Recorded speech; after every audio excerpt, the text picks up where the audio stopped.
हाँ जी, तो हमने लास्ट क्लास में ईसोफेगस स्टार्ट किया था और हमने कंप्लीट कर लिया था माउथ और फेरिंग्स।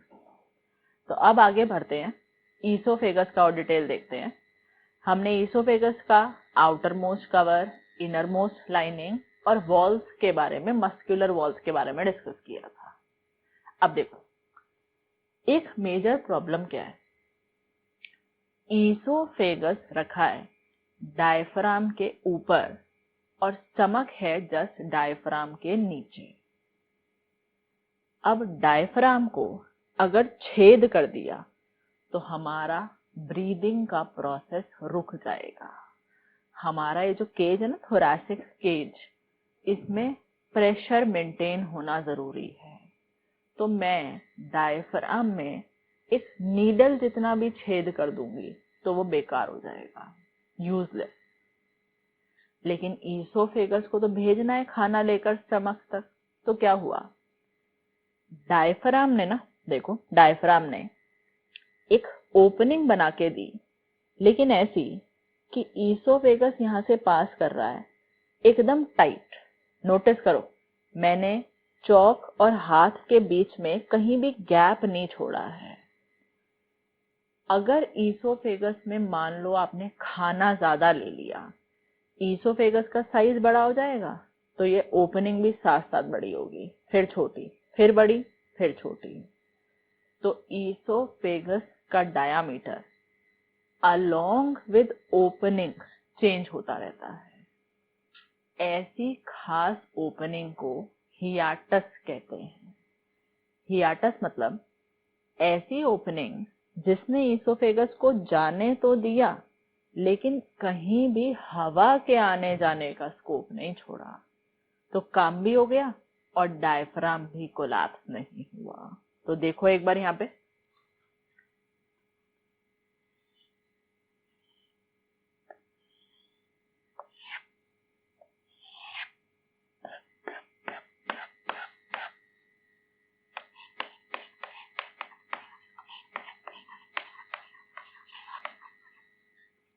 ये है डायफ्राम, ये यहां से पास हो रहा है ईसोफेगस।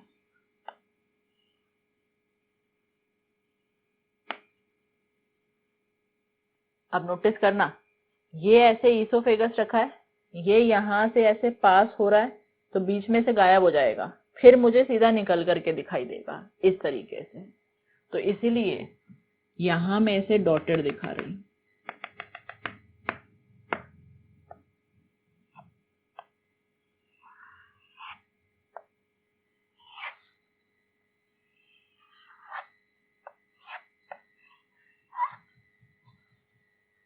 ये आ गया स्टमक।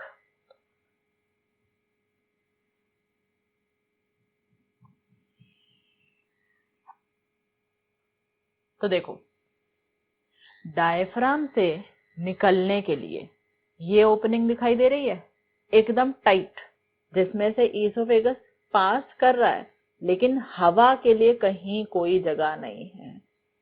इस ओपनिंग को कहते हैं, जहां से ईसोफेगस पास हुआ, ईसोफेजियल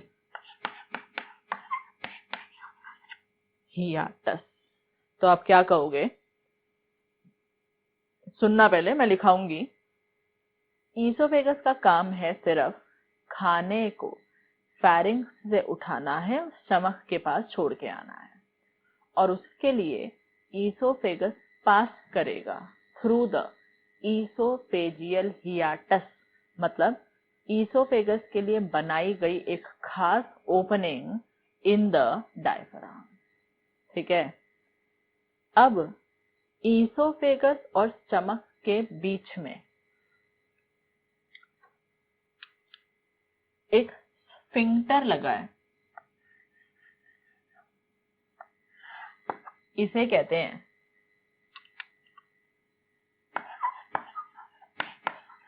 गैस्ट्रो ईसोफेजियल या कार्डियक स्फिंक्टर। ध्यान से सुनना, गैस्ट्रो मतलब पेट, स्टमक, ईसोफेजियल मतलब ईसोफेगस, इन दोनों के बीच में स्फिंक्टर है, या मैं कहूं ईसोफेगस भी तो कार्डियक यानी कि हार्ट के पास से ही होते हुए जा रहा है, तो इसलिए इसका नाम क्या रख दिया है, कार्डियक स्फिंक्टर। और इनफैक्ट ये जो स्टमक का पहला हिस्सा है ना, जहां पर ये ओपन होता है, ये वाला, इस हिस्से का नाम भी होता है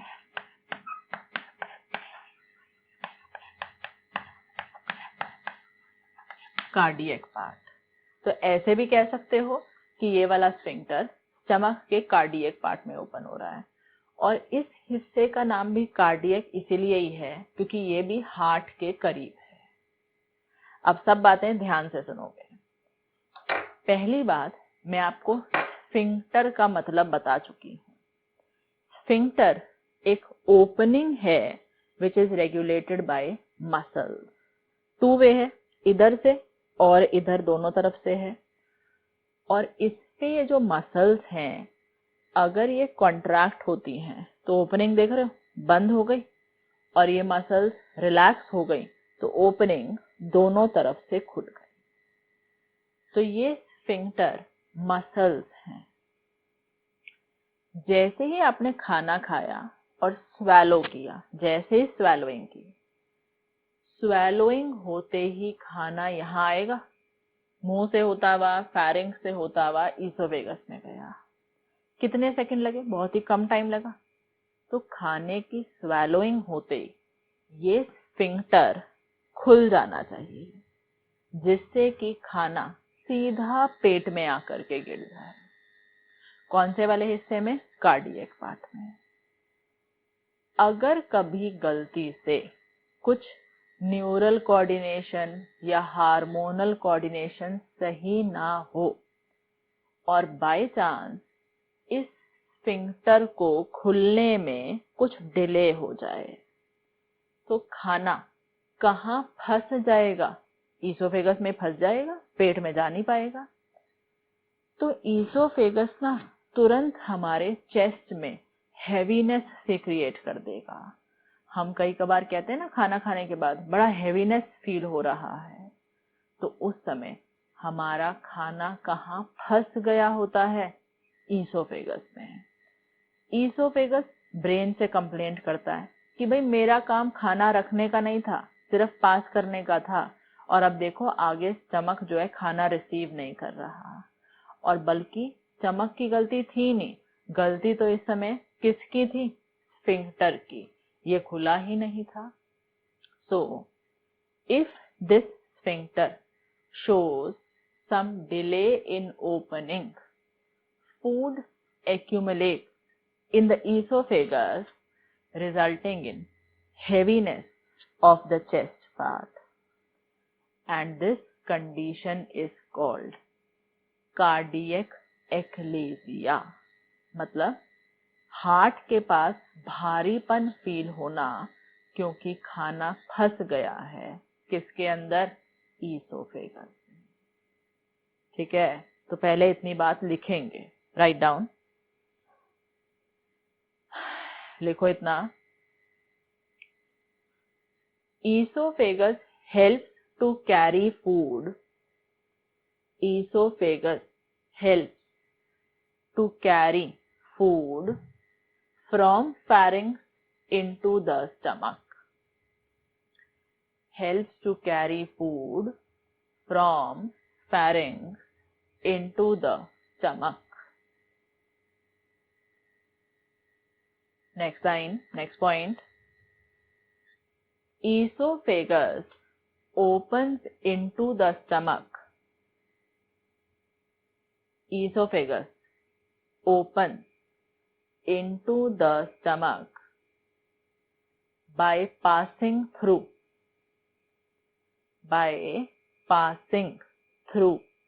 ये लिखा, the esophageal hiatus of diaphragm। Repeat कर रही हूं, esophagus reaches into stomach by passing through the esophageal hiatus of diaphragm. Next, the opening of esophagus, the opening of esophagus into stomach, the opening of esophagus into stomach is regulated by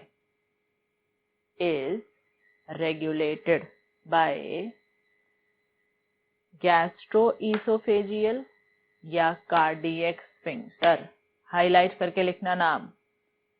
the opening of esophagus into stomach is regulated by gastroesophageal या cardiac sphincter.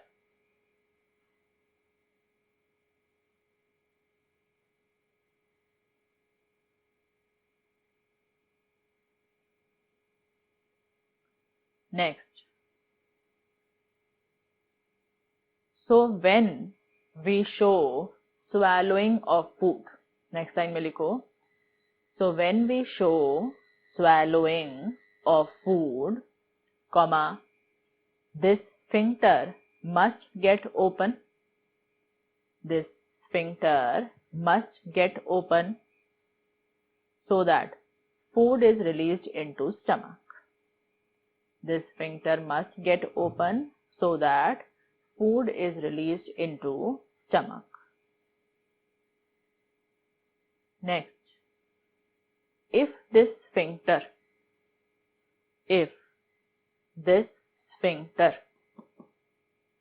shows some delay in opening, if this sphincter shows some delay in opening, comma, food gets accumulated in esophagus. Repeat कर रही हूँ. If this sphincter shows some delay in opening, comma, food gets accumulated in food gets accumulated in esophagus, food gets accumulated in esophagus, comma, resulting in heaviness of chest part. Food gets accumulated in esophagus, resulting in heaviness of chest part, comma, this condition called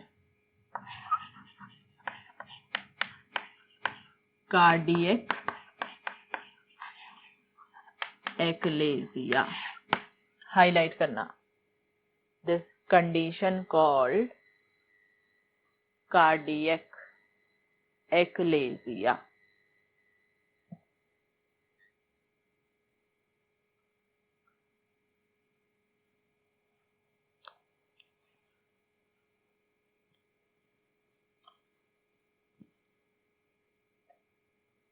ठीक है, ये हमने 3 part खत्म कर दिए हैं. अब 4th part शुरू कर रहे हैं. मैं इसको रब कर रही हूं. ध्यान रखना पहले 3 पार्ट्स क्या पढ़े हैं. अब हम 4th पार्ट शुरू कर रहे हैं. स्टमक.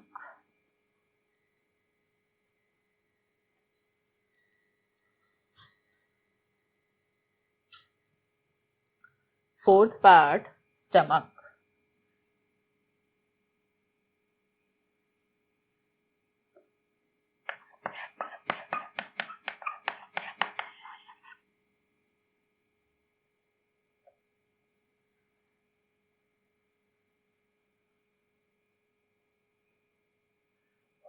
हाँ जी, देखो यहाँ पर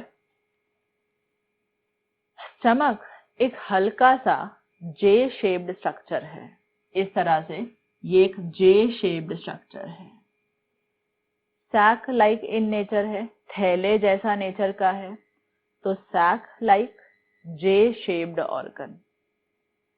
इसके 4 मेन पार्ट्स हैं। एग्जैक्टली जे मत बना के देखना, हल्का सा जे शेप है, इस तरह से। इसके 4 मेन पार्ट हैं।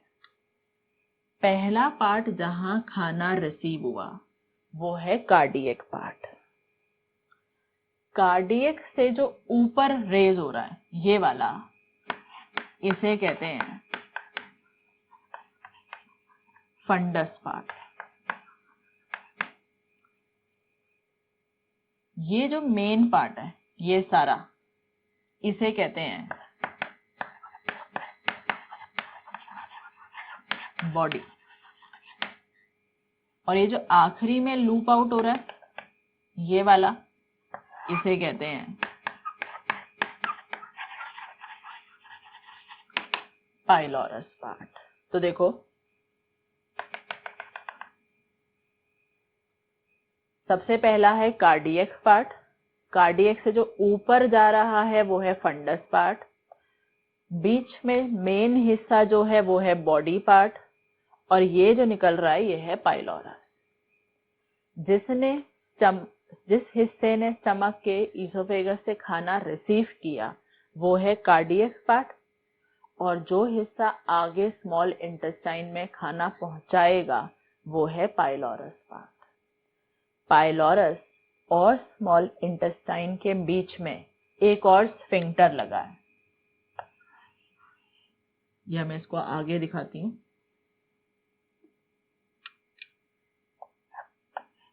ये पाइलोरस है, ये आगे खुलेगा।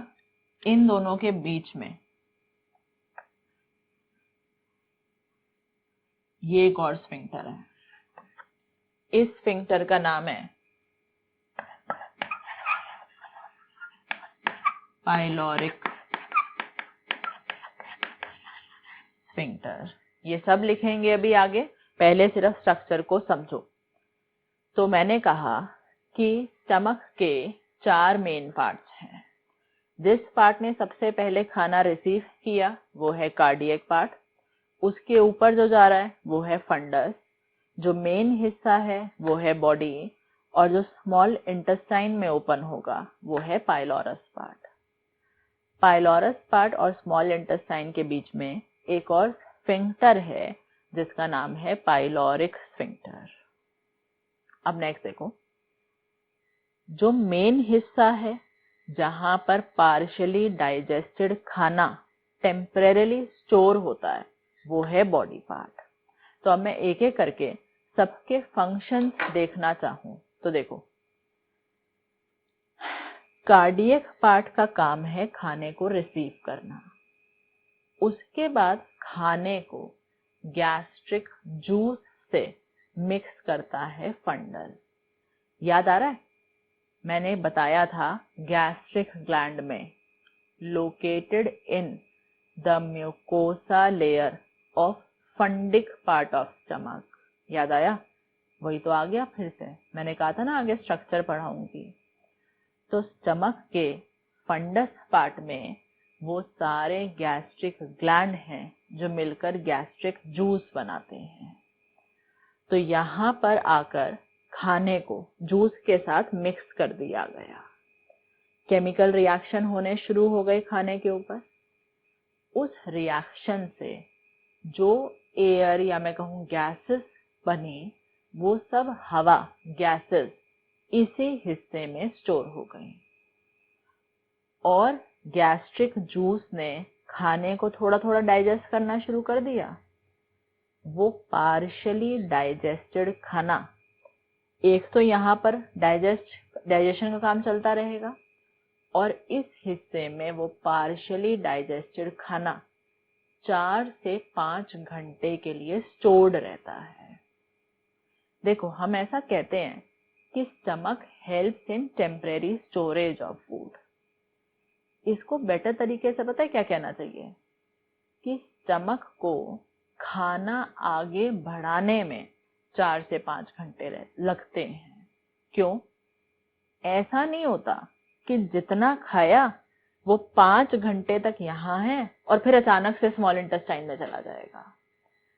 यहाँ पर पेरिस्टाल्टिक कॉन्ट्रैक्शंस होंगे।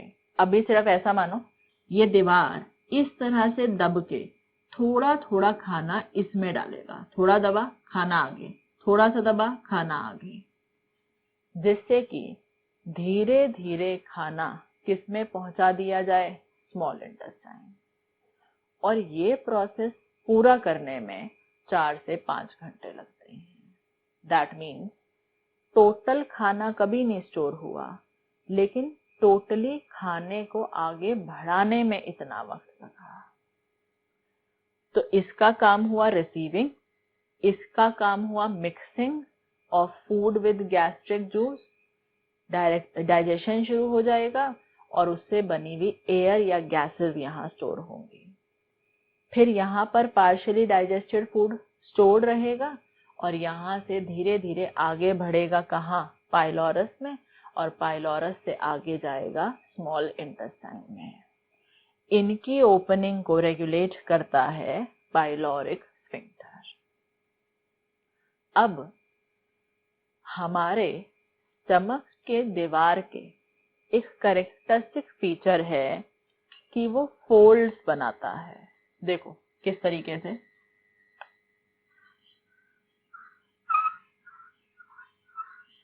मैं एक जगह दिखा रही हूँ, ऐसे सब जगह फोल्ड है। इन फोल्ड्स को कहते हैं रूगे।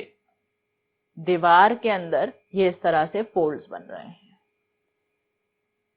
रूगे बनने का मतलब है कि स्टमक बहुत देर से खाली है, इसमें खाना नहीं है। तो देखो, the foldings in the wall of stomach are called rugae. और जहां भी फोल्ड होते हैं, फंक्शन क्या होगा, to increase the surface area. लेकिन यहाँ पर ये रूगे सरफेस एरिया बढ़ाने के साथ साथ ब्रेन को सिग्नल दे रहे हैं कि भूख लगी है, हंगर। भूख लगी है मतलब स्टमक की एक प्रॉब्लम है। अगर वो कुछ देर खाली रहे ना, कि 7-8 घंटे तक कुछ गया ही नहीं पेट में, तो वो सिग्नल देने लगता है ब्रेन को कि मैं बहुत देर से खाली हूं, अब मुझे कुछ काम दो। मतलब वो खाना मांग रहा है। और रूगे बना के उसने पहले ही सरफेस एरिया बढ़ा लिया कि मैं इतनी देर से खाली हूं कि अब जैसे ही खाना आएगा मैं तुरंत बहुत सारा खाना उठा लूंगा।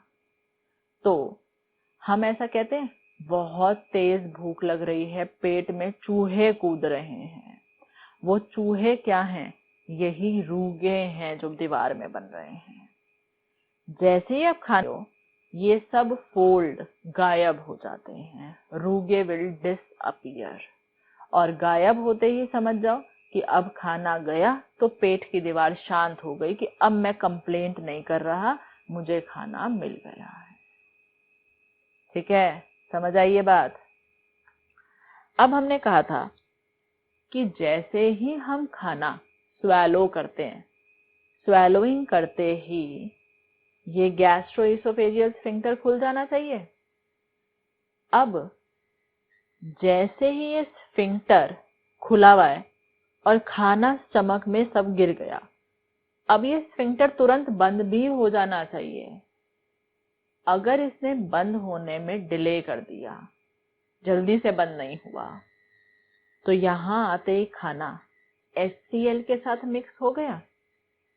और HCl मिक्स वाला खाना अगर यहाँ से बैक फ्लो कर गया, तो स्टमक की दीवार को तो HCl से बचने की आदत है, उसके पास म्यूकस लेयर होती है। लेकिन यहाँ से खाना वापस गया, बैक फ्लो कर गया, तो ईसोफेगस की दीवार में तो जलने की सेंसेशन आ जाएगी, बर्निंग सेंसेशन। उस कंडीशन का एक सिम्टम है हार्ट बर्न। हम ऐसा कहने लगते हैं कि मुझे ना चेस्ट में, दिल के पास बड़ी जलन सी हो रही है, क्योंकि एक लेमैन को तो यही पता है ना यहाँ हार्ट होता है। वो कहेगा मुझे पता नहीं बड़ी घबराहट सी हो रही है, दिल में ना बड़ी जलन सी, बर्निंग सेंसेशन फील हो रही है, लग रहा है एसिडिटी हो रही है।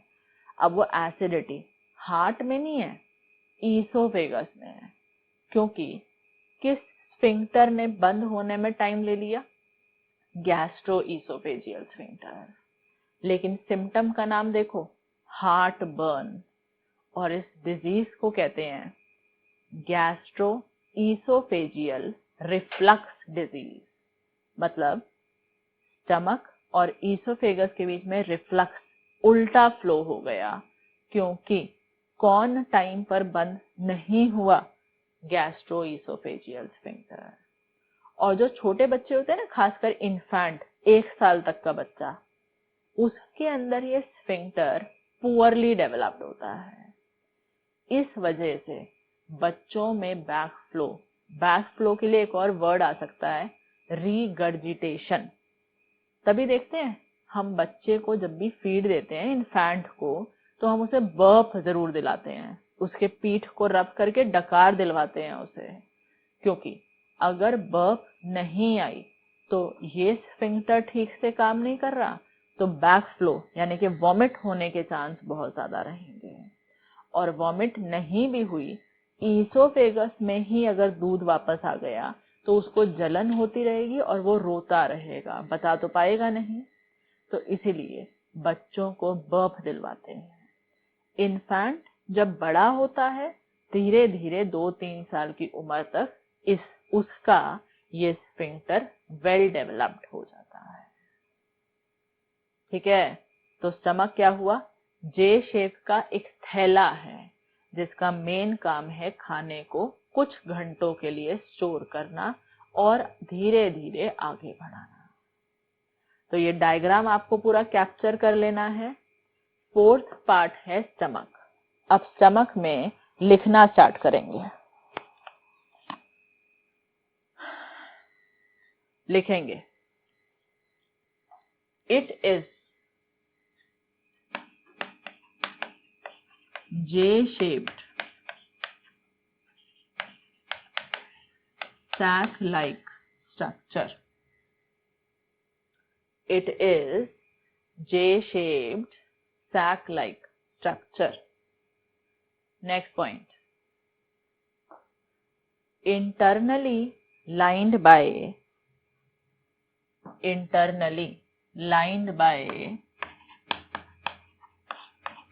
simple columnar epithelium. Internally lined by simple columnar epithelium. Next, it is divided into 4 main parts. It is divided into 4 main parts. नाम लिख दो पहले चारों का। नंबर 1 है कार्डियक पार्ट, नंबर 2 है फंडस पार्ट, नंबर 3 है बॉडी पार्ट, और नंबर 4 है pylorus part.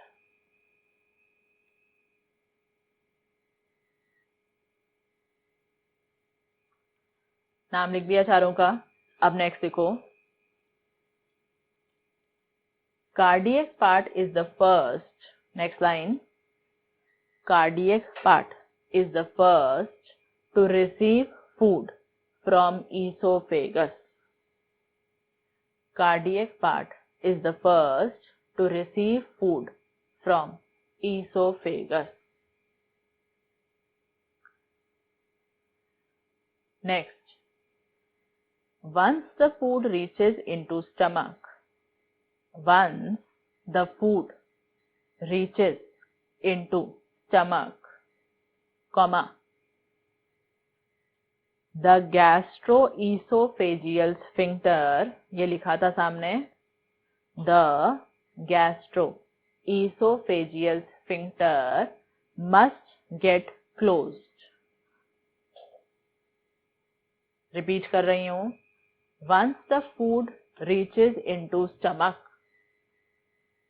comma, the gastroesophageal sphincter must get closed, comma, to prevent backflow of food. To prevent backflow of food.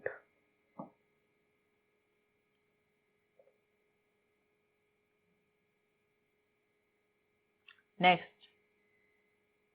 if this sphincter, या नाम लिख लो, if this cardiac sphincter, if this cardiac sphincter shows some delay in closing, if this cardiac sphincter shows some delay in closing, then food mixed with HCl, food mixed with HCl can backflow into the esophagus, can backflow into the esophagus, resulting in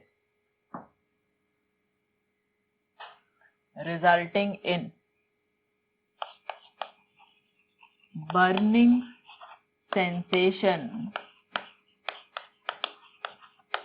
in the chest part. Then food mixed with HCl can backflow into esophagus, resulting in burning sensation in the chest part. That is heartburn या pyrosis, resulting in, सामने लिखा है, resulting in the burning sensation in the chest part, that is heartburn या pyrosis. And this condition called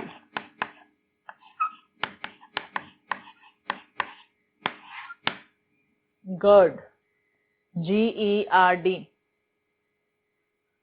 repeat कर रही हूँ, resulting in burning sensation in the chest part, that is heartburn या pyrosis, and this condition called GERD.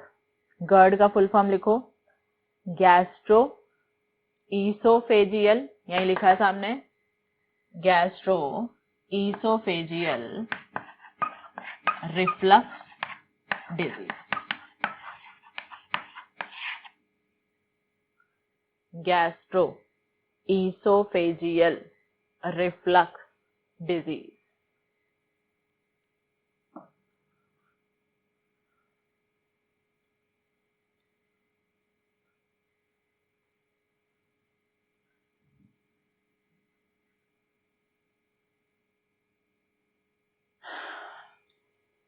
ठीक है, यहां तक clear हो गया. अब नेक्स्ट देखो, the fundus part consists of gastric glands. The fundus part consists of gastric glands. So food is mixed with gastric juice here. So food is mixed with gastric juice here. Next point, fundus also helps in storage of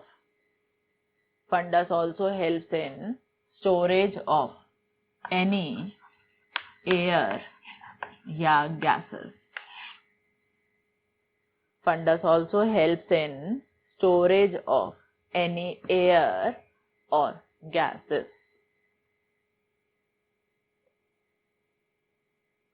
Next, the main part of stomach is body part, ये लिखा था। The main part of stomach is body part where occurs storage of, where occurs temporary storage of food, where occurs temporary storage of partially digested food. Repeat कर रही हूँ. The main part of stomach is body part where occurs storage of partially digested food.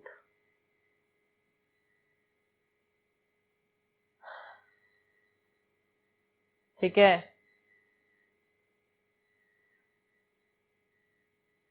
Next, so stomach helps in temporary storage of food. लिखेंगे ध्यान से. So stomach helps in temporary storage of food for 4 to 5 hours. For 4 to 5 hours. या और लगा के और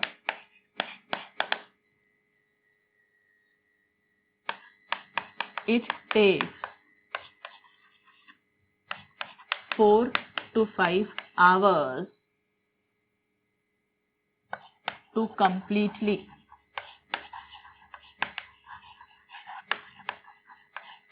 empty the stomach. Or it takes 4 to 5 hours to completely empty the stomach. दोनों तरह से लाइन आ सकती है और बेटर सेकेंड वाली लाइन है, क्योंकि खाना धीरे धीरे आगे बढ़ना शुरू हो जाता है. तो food is temporarily stored for 4 to 5 hours या it takes 4 to 5 hours to completely empty the stomach.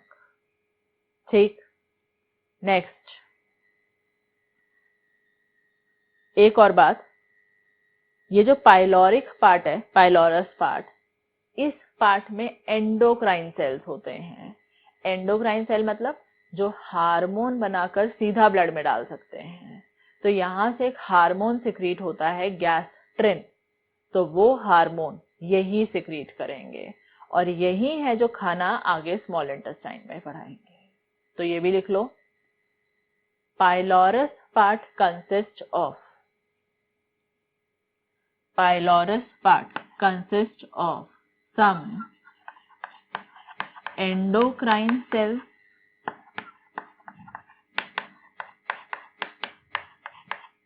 which secrete gastrin hormone. Pylorus part consists of some endocrine cells which secrete gastrin hormone. Gastrin hormone.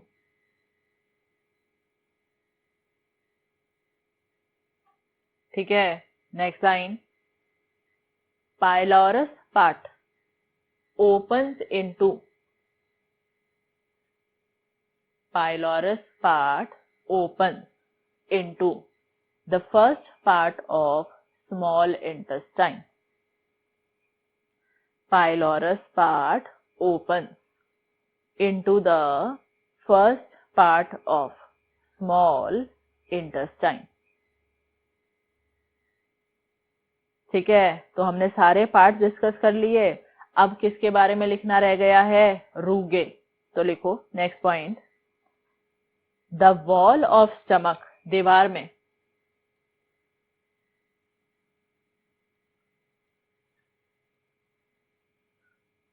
the wall, W-A-L-L, the wall of stomach consists of foldings, called rugae,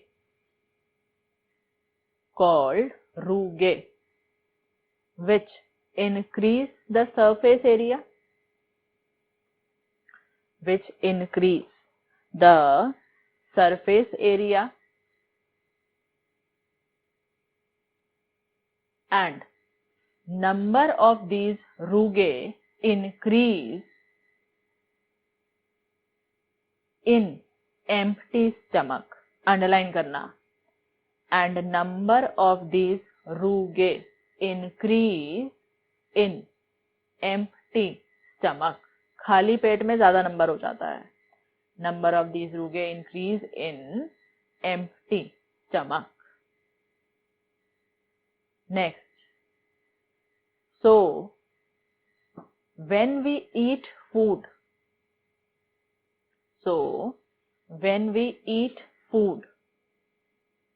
and food reaches stomach,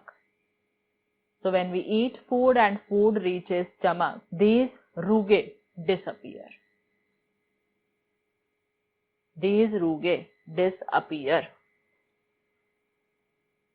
ठीक, तो इससे clear है कि रुगे एक तरह से hunger को represent करने का एक सिग्नल है.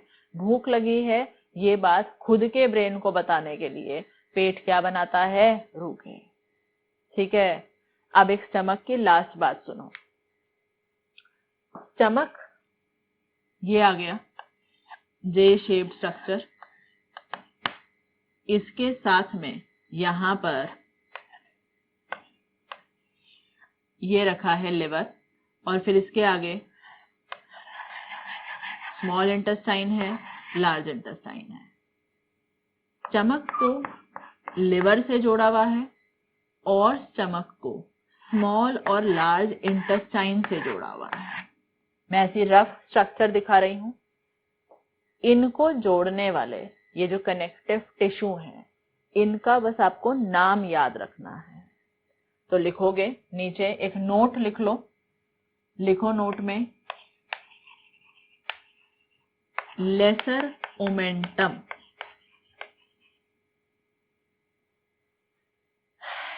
Laser omentum connect stomach to liver. Size में छोटा है क्योंकि साथ साथ ही रखे हैं. Lesser omentum connect stomach to liver. Next एक और point,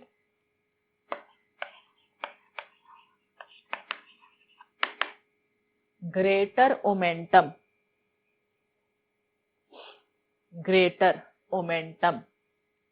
connect stomach to large intestine along with small intestine.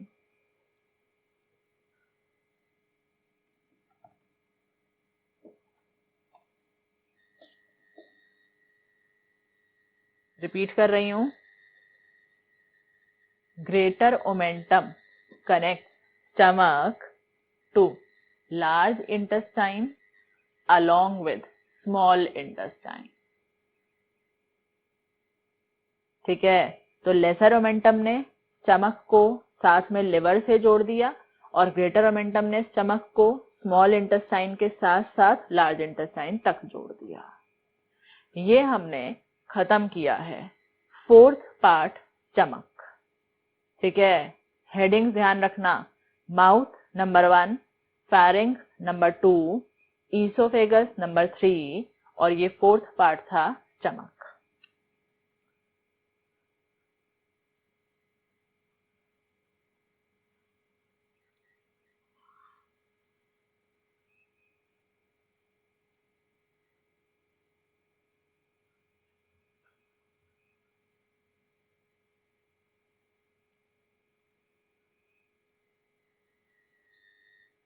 अब ये शुरू हो रहा है फिफ्थ पार्ट,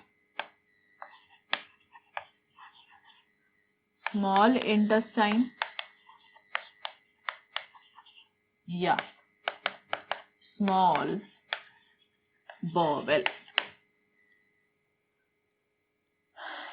नेक्स्ट पार्ट लिखेंगे फिफ्थ पार्ट, स्मॉल इंटेस्टाइन या स्मॉल बॉवेल.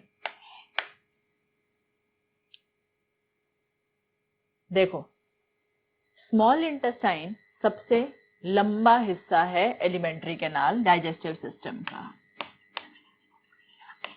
लेंथ है 6 से 7 मीटर,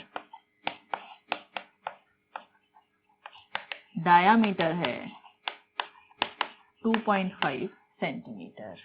तो ध्यान रखना, इसका नाम स्मॉल इंटेस्टाइन पड़ा क्योंकि इसका डायामीटर सबसे कम है। लंबाई देखें, लेंथ वाइज देखें तो ये सबसे लंबा हिस्सा है। तो length 6 to 7 metre, diameter 2.5 centimetre. Now small intestine is divided into 3 main parts.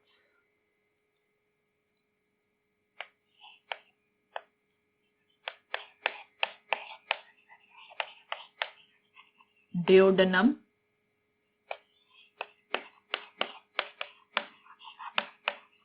jejunum, ileum. It is divided into 3 main parts. क्या क्या नाम है? duodenum, jejunum और ileum. सुनना आप जरा मेरी बात को। duodenum सबसे वाइड है लेकिन सबसे छोटा हिस्सा है। चौड़ाई ज्यादा है इसका, थिकनेस मतलब वाइडनेस ज्यादा है, लेकिन लेंथ सबसे कम है, सिर्फ 20 से 25 सेंटीमीटर है। यही duodenum है जो सबसे पहले खाना रिसीव करता है from pylorus part of stomach. तो पाइलोरिक स्फिंक्टर याद आ रहा है?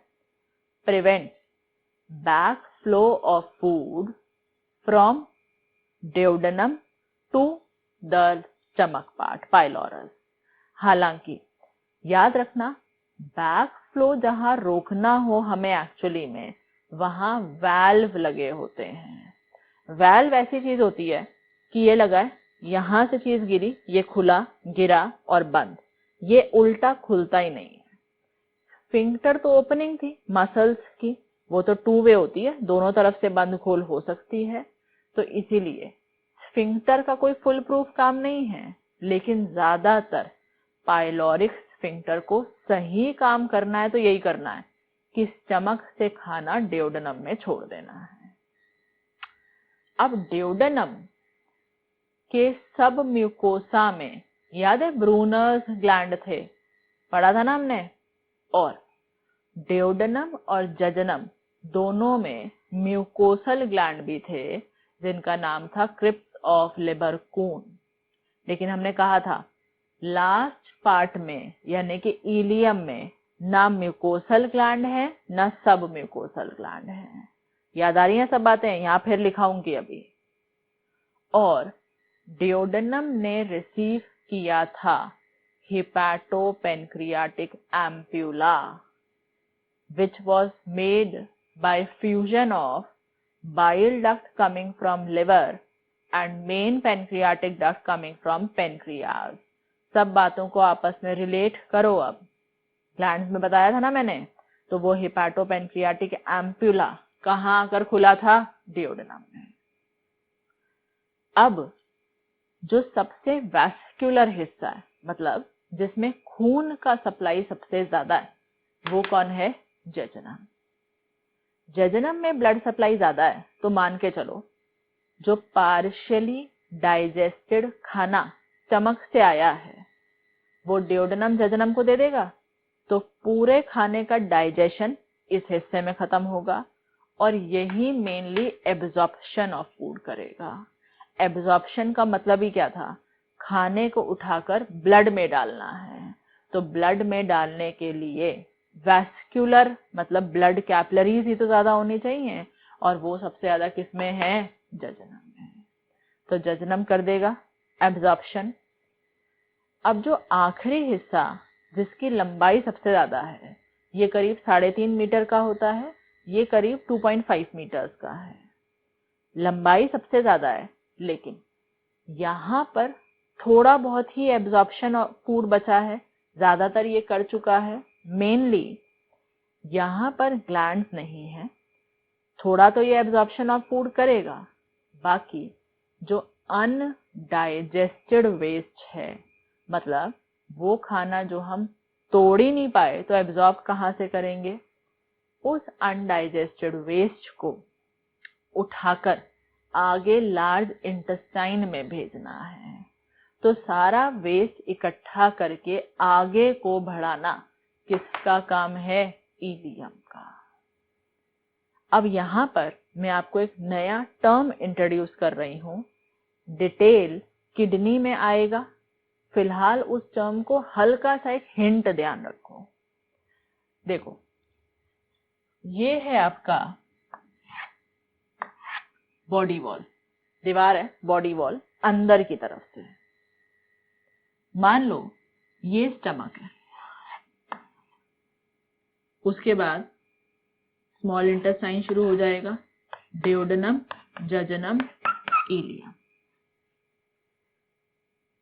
पहले मैं स्टमक को देखना चाहूं तो मैंने देखा कि स्टमक को दीवार से हैंग करवाने के लिए ये एक डबल फोल्ड है। डबल मतलब एक बार यहां से आता है, स्टमक को रैप करता है, फिर यहां चला जाता है, फिर आता है, फिर रैप करता है, यहां चला जाता है। तो एक बार मुझे यहां से दिख रहा है और एक बार मुझे यहां से दिख रहा है। इस फोल्ड को कहते हैं मीजेंट्री। तो जिन जिन ऑर्गन्स में मीजेंट्री है वो बीच में लटके हैं। स्टमक, जेजनम, इलियम, ये सब ऐसे मीजेंट्री की हेल्प से लटके हुए हैं। लेकिन कुछ हिस्सों के साथ क्या हुआ? उनके पास ये मीजेंट्री नहीं थी। तो मान लो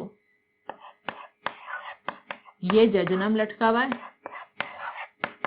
ये इलियम लटका हुआ है, लेकिन ड्यूोडेनम के पास मीजेंट्री कभी बनी ही नहीं। ये हमारा तरीका है डेवलप होने का।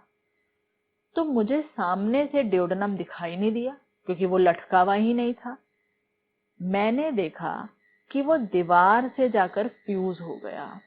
और देख रहे हो, हमारा दीवार यहाँ आके ऐसे टर्न हो जाता है, और टर्न हो जाता है तो वो ऑर्गन थोड़े पीछे को छुप जाते हैं।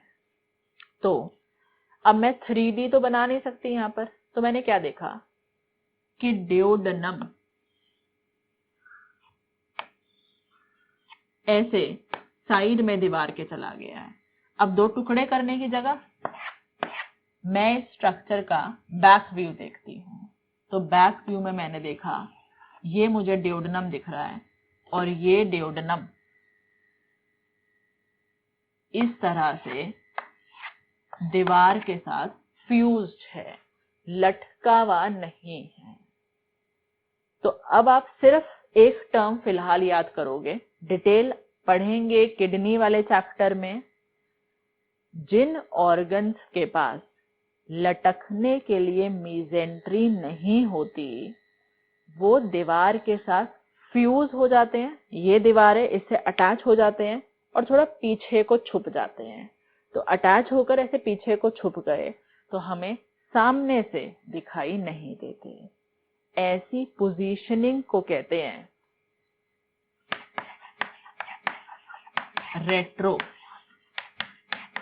पेरिटोनियल। तो इन दोनों के पास मीजेंट्री है, सिर्फ किसके पास नहीं है? ड्यूोडेनम। ठीक है, तो आपने लिखा small intestine is divided into 3 parts. अब अलग से लिखो ड्यूोडेनम। ड्यूोडेनम लिखो। ड्यूोडेनम में वाइडर बट शॉर्टेस्ट पार्ट, एक एक करके लिखना है। Wider but shortest part. Next, duodenum के बारे में बोल रही हूं अभी। About 20 to 25 centimetre long. About 20 से 25 सेंटीमीटर लॉन्ग। आपने अलग से लिखा नंबर 1 डियोडेनम। डियोडेनम में सबसे पहले लिखा wider but shortest part. Next लिखा अबाउट 20 से 25 centimetre long. Next, it is the first part to receive food. It is the first part to receive food from pylorus part of stomach. It is the first part to receive food from pylorus part of stomach, and this opening regulated by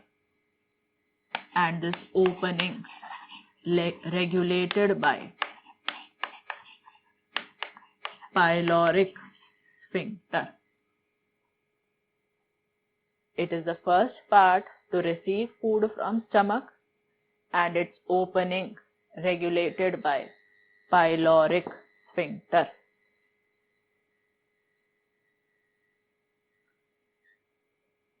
Next, it also consists of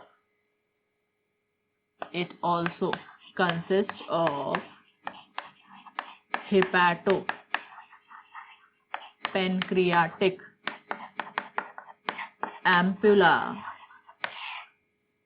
It also consists of hepatopancreatic ampulla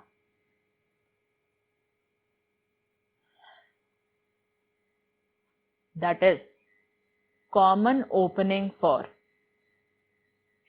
bile duct of liver,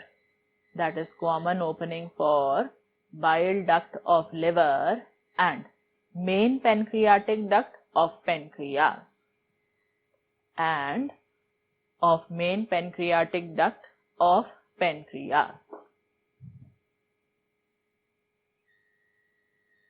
Next, there are glands present. Duodenum में लिखना है there are glands present in both mucosa and submucosa of duodenum.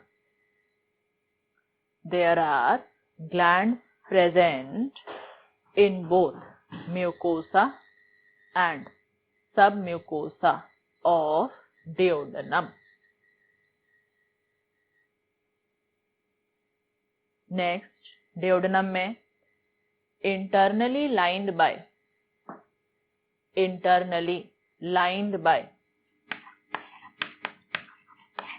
simple columnar epithelium. Internally lined by simple columnar epithelium. Last में एक star लगा के point लिखो. The location of duodenum